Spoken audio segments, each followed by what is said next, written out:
एका मोठ्या ऑफिसमध्ये जिथे रूल्स, टार्गेट्स आणि डेडलाईन्स सर्वात महत्त्वाचे होते, तिथे सुरू झाली एक अशी लव्ह स्टोरी जी कुणालाही अपेक्षित नव्हती. तो म्हणजे सागर, स्ट्रिक्ट, इमोशनलेस बॉस, आणि ती म्हणजे श्रुती, स्वप्नांनी भरलेली एक सिंपल एम्प्लॉई. सुरुवात झाली एका छोट्या चुकीने.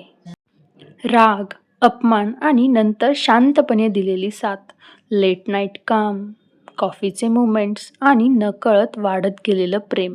पण जेव्हा हे नातं जगासमोर आलं, तेव्हा करिअर, सोसायटी आणि इगो सगळं मध्ये आलं. ती त्याला सोडून गेली आणि तो तिला विसरू शकला नाही.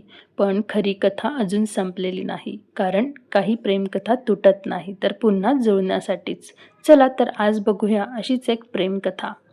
पावसाळ्याच्या एका शांत सकाळी शहर अजून धुक्यात हरवल्यासारखं वाटत होतं आणि ऑफिसच्या काचांवरून थेंब हळूहळू खाली सरकत होते. तसंच सागरचं आयुष्यही नेहमीसारखं ठरलेल्या नियमांमध्ये अडकलेलं चालू होतं. तो कंपनीचा सिनियर मॅनेजर, वेळेचा काटेकोर, कामात परफेक्शन शोधणारा आणि इमोशन्सपासून जाणीवपूर्वक दूर राहणारा. त्याच्यासाठी ऑफिस म्हणजे फक्त टार्गेट्स, डेडलाईन्स आणि डिसिप्लिन. लोक त्याला मान द्यायचे, पण मनापासून कोणी जवळ येत नसे. कारण त्याच्या चेहऱ्यावरचं शांत, थंड एक्सप्रेशन लोकांना घाबरवायचं. अशातच त्या दिवशी ऑफिसच्या दारातून श्रुती आत आली. हातात फाईल, चेहऱ्यावर हलकंसं नर्वस स्माईल आणि डोळ्यात मोठी स्वप्न. ती नवीन होती, पण तिच्या चालण्यात एक कॉन्फिडन्स होता, जो सागरच्या नजरेतून सुटला नाही. पहिल्याच मीटिंगमध्ये तिला बोलण्यातील स्पष्टता, कामाकडे बघण्याचा पॉझिटिव्ह दृष्टिकोन सागरला जाणवला. पण नेहमीप्रमाणे त्याने काही रिॲक्शन दिलंच नाही. काही दिवस सगळं सुरळीत चाललं, पण एका महत्त्वाच्या प्रेझेंटेशनमध्ये श्रुतीकडून झालेल्या एका छोट्याशा चुकीने सगळं बदललं. सागरने सगळ्यांसमोर तिला कठोर शब्दात सुनावलं, प्रोफेशनल वर्ल्डमध्ये इमोशन्सला जागा नसते. त्या शब्दांनी तिच्या डोळ्यातलं पाणी थांबवलं नाही. ती शांत राहिली, पण आतून खूप दुखावली गेली, तुटली. त्या दिवसानंतर तिच्या मनात सागरबद्दल भीती आणि राग दोन्ही निर्माण झाले. पण त्याच दिवशी संध्याकाळी ऑफिस जवळपास रिकामं झाल्यावर सागर शांतपणे तिच्या डेस्कजवळ आला. काहीही न बोलता तिच्या सिस्टीमवर बसून तिची चूक सुधारू लागला आणि थोड्या वेळात हलक्याच आवाजात म्हणाला, तू कॅपेबल आहेस, फक्त स्वतःवर विश्वास ठेव. त्या एका वाक्याने श्रुतीच्या मनात काहीतरी बदललं. ती गोंधळली, कारण जो माणूस काही तासांपूर्वी इतका कठोर वाटत होता, तो आता इतका शांत आणि सपोर्टिव्ह कसा? त्यानंतर प्रोजेक्ट डेडलाईन्समुळे दोघांना उशिरापर्यंत ऑफिसमध्ये थांबावं लागायचं. रात्रीचं शांत वातावरण, खिडकीतून दिसणारा पाऊस, 2 कॉफीचे कप आणि कामाच्या मधल्या छोट्या छोट्या गप्पा. हळूहळू त्यांच्या संभाषणात कामापेक्षा आयुष्य जास्त येऊ लागलं. स्वप्न, भीती, जबाबदाऱ्या आणि त्या सगळ्यात सागरचा कठोरपणा कुठेतरी विरघळू लागला. तर श्रुतीचा कॉन्फिडन्स अजून खुलू लागला. कधी नकळत सागर तिच्यासाठी कॉफी आणायचा, तर कधी श्रुती त्याच्या चेहऱ्यावरचा ताण ओळखून त्याला हसवण्याचा प्रयत्न करायची. त्यांच्या नजरा भेटल्या की एक हलकंसं स्मित दोघांच्या चेहऱ्यावर यायचं, जणू काही न बोलताही खूप काही बोललं जात होतं. हे सगळं इतकं हळू, इतकं सुंदर घडत होतं की दोघांनाही कळलं नाही की त्यांच्या मनात एक वेगळंच नातं तयार होतंय, न सांगता, न कबूल करता. आणि मग एक दिवस असा आला जेव्हा श्रुती ऑफिसला आलीच नाही. तिचं रिकामं डेस्क, तिची नसलेला प्रेझेन्स सागरला सतत जाणवत होता. काम समोर होतं, पण मन कुठेतरी हरवलं होतं. त्याने स्वतःलाच अनेक वेळा समजावलं की ती फक्त एम्प्लॉई आहे, पण मन मान्य करायला तयार नव्हतं. संध्याकाळी तो एकटाच खिडकीजवळ उभा राहून पावसाकडे बघत होता आणि त्या शांत क्षणी त्याच्या मनातला आवाज स्पष्ट झाला, ती नसली की इतकं रिकामं वाटते, का वाटतंय? आणि तेव्हाच त्याला जाणवलं, तो तिच्याशी फक्त कामामुळे जोडलेला नव्हता, तर मनाने जोडला गेला होता. तो नकळत श्रुतीवर प्रेम करू लागला होता आणि त्या जाणीवेने त्याच्या आयुष्यात पहिल्यांदाच इमोशन्सने हलकासा दरवाजा ठोठावला होता.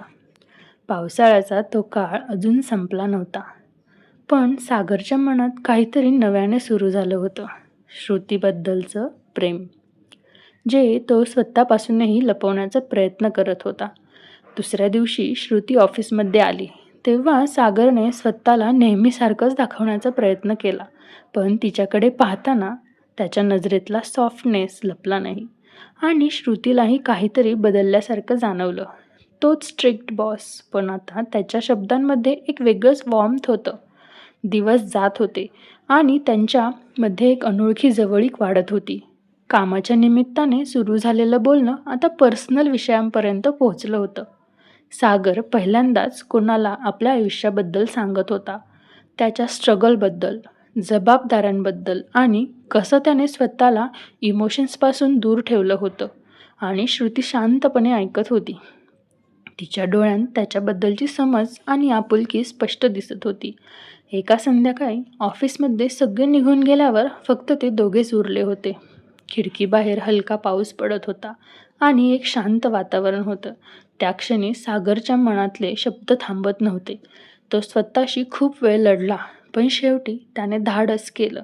तो तिच्यासमोर उभा राहिला, थोडासा घाबरलेला, पण मनापासून प्रामाणिक, आणि म्हणाला, "श्रुती, मला माहीत आहे हे सगळं रॉंग वाटू शकतं, पण मी आता स्वतःला थांबवू शकत नाही.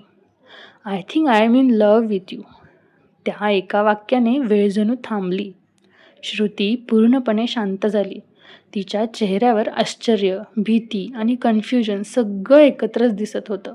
कारण तिच्या मनातही काहीतरी होतं, पण तिने कधी त्याला नाव दिलं नव्हतं. काही क्षण दोघंही काही बोलले नाही.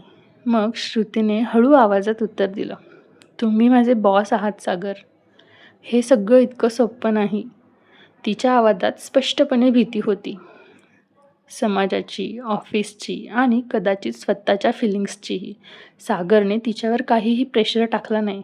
तो फक्त म्हणाला, "मला फक्त माझ्या मनातलं सांगायचं होतं. बाकी डिसिजन तुझा आहे." आणि तो तिथून निघून गेला. त्या रात्री दोघांनाही झोप लागली नाही. सागरला तिच्या उत्तराची भीती होती आणि श्रुती स्वतःच्या मनाशी झगडत होती. कारण तिला कळत होतं की ती त्याच्यावर रागावलेली नाही, उलट तीही त्याच्याकडे आकर्षित झाली आहे. पण दुसऱ्या दिवसापासून ऑफिसचं वातावरण बदलायला लागलं. लोकांच्या नजरा, कुजबूज, छोटे छोटे गॉसिप्स, कुणाला तरी त्यांच्या जवळकीची चाहूल लागली होती. HR कडून वॉर्निंग्ज यायला लागल्या आणि श्रुतीला हे सगळं अनकम्फर्टेबल वाटायला लागलं. तिला वाटू लागलं की तिची ओळख आता तिच्या कामामुळे नाही, तर बॉसची फेवरेट म्हणून होत आहे. सागरने हे सगळं पाहिलं, पण तो हेल्पलेस होता. त्याला तिचं करिअर खराब व्हावं असं वाटत नव्हतं आणि म्हणूनच तो तिच्यापासून थोडा दूर राहू लागला, जाणीवपूर्वकच.